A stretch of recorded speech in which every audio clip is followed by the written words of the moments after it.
With Joey, we talked about alcohol. We talked about, illegal drugs.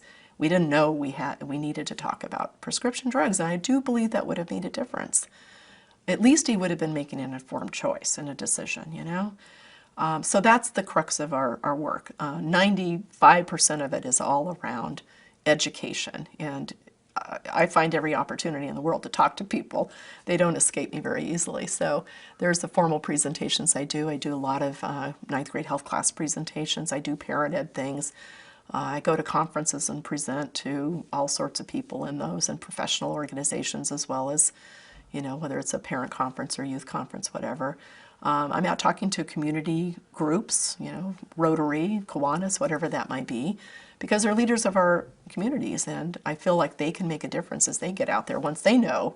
I have found that once I educate people, they are out sharing the information too. At least 90–95% of the work we do is around educating, community members, whether it be locally, on a county level basis, the state, and beyond, even at the federal level. And then otherwise, we do get involved with legislative advocacy. So I'm really proud of the fact that we now have March as a designated month for prescription drug abuse awareness. So Prescription Drug Abuse Awareness Month is the month of March in California.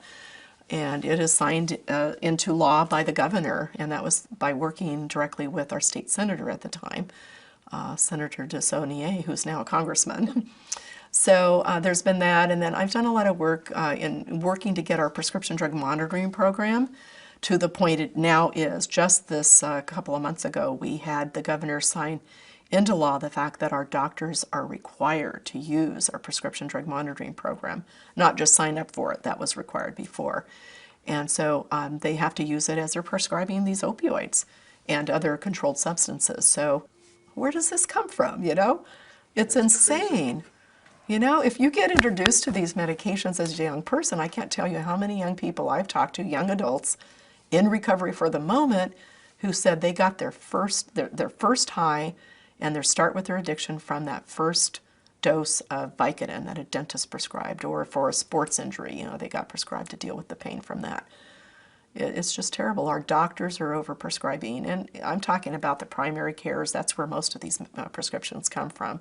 So there's really kind of this misperception that we have young people abusing this stuff recreationally, and they're the problem. But if you look at the statistics, it's like 35 to 45, 35 to 55. You see more deaths in that zone than you do from the young kids playing around with this stuff.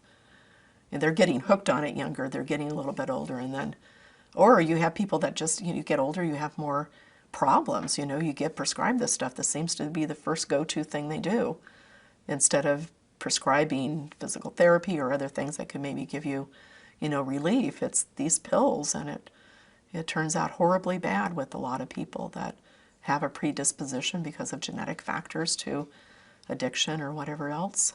It's just terrible. American Greed, Mondays, premiere episodes 10 Eastern, CNBC. Get yours. Hey CNBC fans, thanks for checking out our YouTube channel. Here you'll find videos from all your favorite CNBC shows. Be sure to subscribe by clicking right here. Click on the videos around me and watch the latest from CNBC. Thanks for watching.